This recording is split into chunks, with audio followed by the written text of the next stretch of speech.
also have here we are with the leader of the group and the right direction to hand this man back to the Southwest. What will be the message? Chairpersons of 45 political parties in Nigeria who believe in the principle of equity, justice and fairness in collaboration with all men and women of goodwill, united in one accord for the enhancement of the nation's national peace, unity, economic development and transformation of our dear country, Nigeria, welcome you all to this World Press Conference of the Equity Group. As core critical and strategic stakeholders in the Nigerian political landscape and leadership, possessing electoral platform for the emergence of political leaders in Nigeria, we have found it necessary and naturally mandatory to espouse and chart a course, albeit develop a roadmap and framework for Nigerian nation building and nationhood, premised and anchored on universal principles of equity and justice that unarguably guarantee national peace and stability, unity and harmony, rapid and sustainable economic development, diversification, development, and national transformations. This is the message we preach loudly and clearly to all Nigerians and friends of Nigeria to enthusiastically embrace and practice with full and unalloyed commitment and patriotic zeal. Historically and geographically, Nigeria sits on a tripod, namely the North, the East, and the West.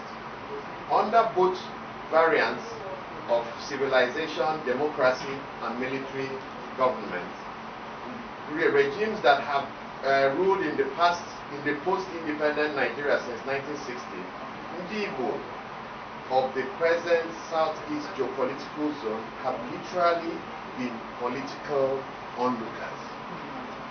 The apparent total exclusion of Igbo, an important part of the national tripod for the national leadership equation, has become quite a troubling matter of great concern to well-meaning Nigerians.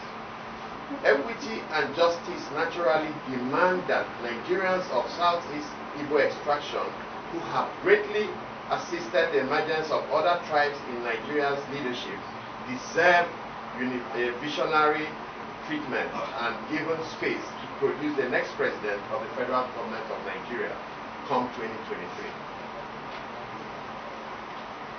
The 10 reasons why we have thought it right that the Igbo presidency, its time and its immense as follows. 1. Southeast is the only geopolitical zone that has not produced an executive president or prime minister in Nigeria. 2. A Nigerian president of Igbo extraction will bring about a closure of bitterness of the civil war and the marginalization therefrom. 3. A Nigerian president of Igbo extraction will work seriously towards genuine national unity, given their spread and investments in all nooks and crannies of our dear nation Nigeria. 4. A Nigerian president of Igbo extraction would give impetus to the Gowon's 3R declarations, which are the reconciliation, rehabilitation, reconstruction, and the maxim of no victor, no vanquish. 5. The president from Igbo extraction would bring equity, fairness, and justice to all Nigerians. 6. To date, about 45 political parties who are also here have resolved to zone their presidential tickets to the Southeast based on these deserving consideration and circumstances. 7. Southeast has contributed immensely to the development of the Nigerian nation, spanning from education, economic, commerce, political, to various other aspects in the country. 8.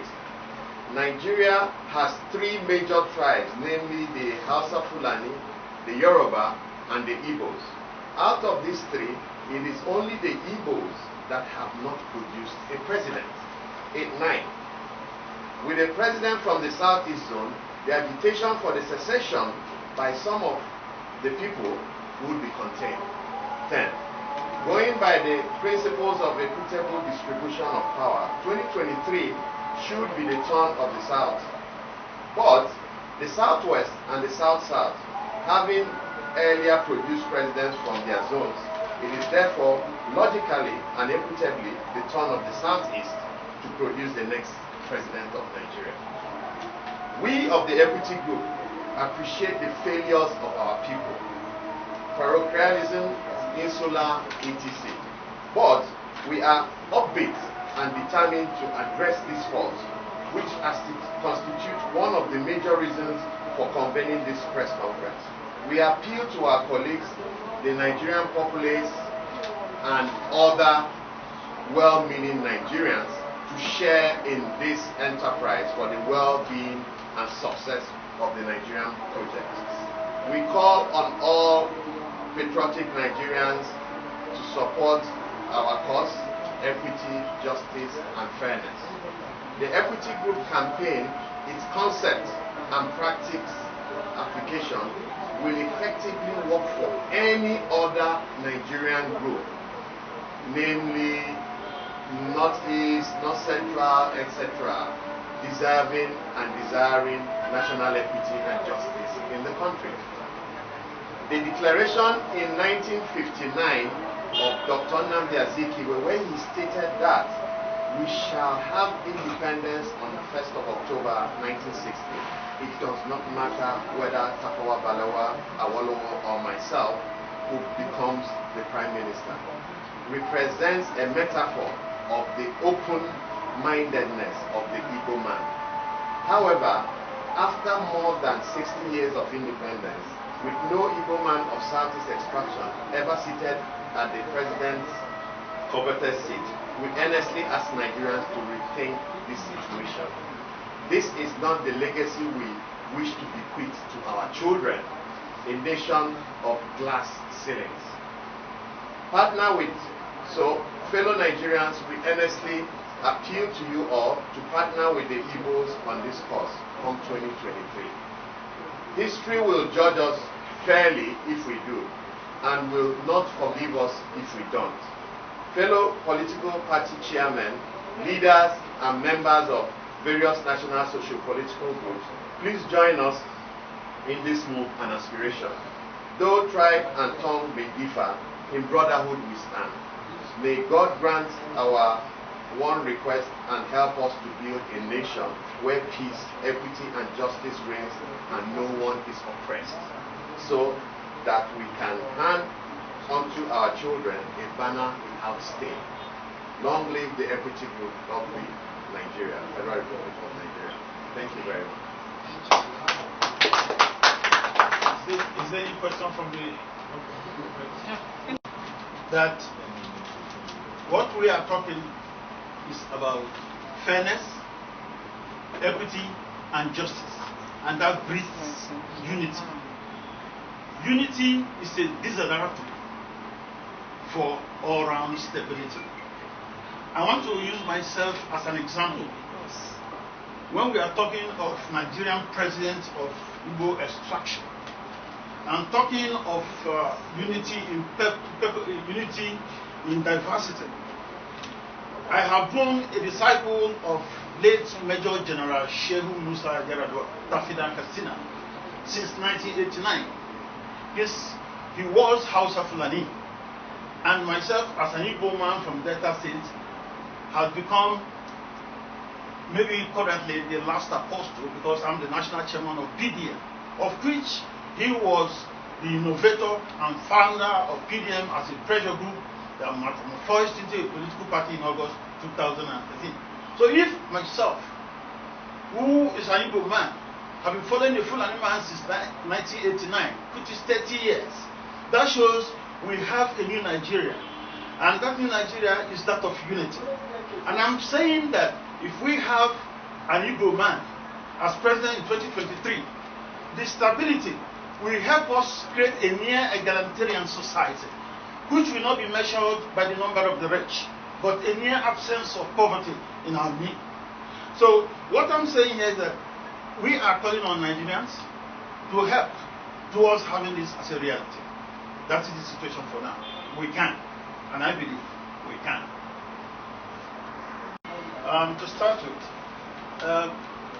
today President Muhammadu Buhari is currently the head of state and government of this country. He can only hand over position under the APC primaries. We cannot hand over power to any other political party because we have to go for election. So it is not within the powers of the incumbent president to hand over power to anybody. But having said that, let me go directly to the area you did put so openly clear to even the little elementary child that the Igbo man is not ready for the office of president come 2023. I would say it is as much force as you can take, like a life from the pit of hell. The Igbo man, it is the turn of the Igbo man to produce the president of the Federal Republic of Nigeria, putting into consideration many variables. And what we are saying today is that we are not talking of the voice of little Facebook and Instagram players. We are talking of Nigerian stakeholders of Igbo extraction who are calling on Nigerians, pleading with Nigerians to look at it, have a rethink, and let Igbo man have a shot. Because every election in this country that the Yoruba man contested, the Igbo man gives his support. The one Shehu Shagari came on even in 79, the Igbos supported. Notwithstanding that they had Nnamdi Azikiwe, they still supported. And when you talk of somebody like Yaradua, who was president, he got his vote from Igbo land. So when Yorubas came, the Igbos voted. When Yaradua came, the Igbos voted. Then why shouldn't the Yorubas and the Hausas vote for Igbo land when they have voted for their talking of the real unity in diversity? So if you hear somebody in Facebook talking about Igbos are not ready, we are just talking about just few elements. It's not on the social academy. This is some political party in Nigeria. Not if you were X this or X that. The issue is that the issue, in fact, an issue is that there's no nexus, there's no connecting road, there's no link between what is said by so-called political leaders and leaders of political parties whose platform you use to contest election. You can only use a registered political party to contest election in the Federal Republic of Nigeria, according to the 1999 Constitution as amended. So what? Some of you people may not know about history. Once upon a time, there was a presidential election in 1979. Shehu Shagari was the winner. But even before the National Convention, they did one mini convention in Kaduna. There was Shehu Musa was part of it. Ango Abdullahi was part of it. Shehu Shagari was part of it. And I think there was another man from Kansalem was, no, not Kansalem. Then one man from Boronu. They forum contested it. And Matamasu. Now, after that, Shagari won. Jonas came down. But come their national convention in Lagos, that held somewhere in June, Shagari said that all of them should be there. So when people talk about the North being united, the national convention of the NPA took place in Lagos, and there were about 5 contestants. So where is the unity in that? Shagari is Majawile. And others said, okay, we agree, we support him. And one of them became secretary to government, another one became the president of Nigeria, the United Nations, from the people that contested that nomination. So what I'm talking about now, when people, it's not like they not just brought one person Shagari and they contested. My father was in the House of Reps in 1979, so I know what we're talking about. So when you will talk about being united, there is never a situation where, okay, even when Obasanjo became head of, Olufalaye was there to contest. So what I'm talking about? So it's not like you're going to go and bring one individual and say because Igbos are united, it must work. It doesn't work that way. There could be different people, but if they provide from different models, and only one person is controlling all the assets of the family, you as a member of that family will clap for them. You are a first son of one woman, and then the other one, they are all first sons of the same woman. So how do you see it? I mean, if one Nigeria with a polygamous home, that's the way it is. Let's be practical and very simple. In a polygamous home, and polygamy is an African thing. So it's not like we're going to talk about things. Use things you know to. In a polygamous home, we have 3 wives, and they all have male children, maybe about the same age or about the same capacity. It would be unjustifiable. It would be injustice to allow one person to take all the assets of the man that married the 3 women. It has to be shared with the blood. That's why the Yorubas have even got a step further to bring ways of sharing property to say not even only men will share, that even women can be heads of families and share equally with the men, because they all Supreme Court decision. So for me, we are every country is dynamic and we keep advancing. But the point is, at a point in time, certain things will happen. Certain things will happen for us to say there is equity, for us to say there is peace. We are not talking about peace of the Caribbean. We are talking about genuine peace. And that's the point. So, like I told you, think about the polygamous one with 3 wives. Then you can understand it. We have chairmen from all the 6 political zones who are national chairmen, who are members of a political group. So when you talk of 5 political parties, most of the chairmen are not Igbos. Some are just, some are Hausas, some are Yorubas. But they believe in equity and justice for this country. You see, for this country, for this generation, and succeeding generations of Nigerians, we must change the way we do business.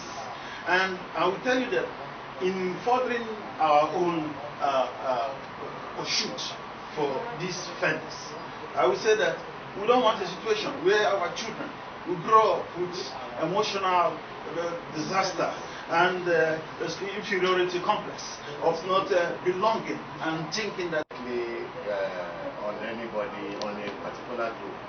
So I don't think it's a clannish move to deter any group from emerging.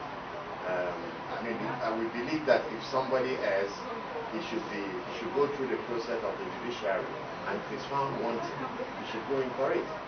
So we have nothing, it has nothing to do with that. Or we're not stopping at 45. We are consulting every day. As we leave there, we have a meeting with the group. We are meeting with different blocks. There are different blocks. There are so many people agitating for the same cause. But us, as political party leaders, we are looking at it in a different way. We are trying to woo a lot of them to come and join us, because this is where the tickets will be given to candidates who are going to run for that election. So if we're able to have 45 or 3 good people, presidential candidates, then the Nigerians can choose from them. So that's the idea. Good business.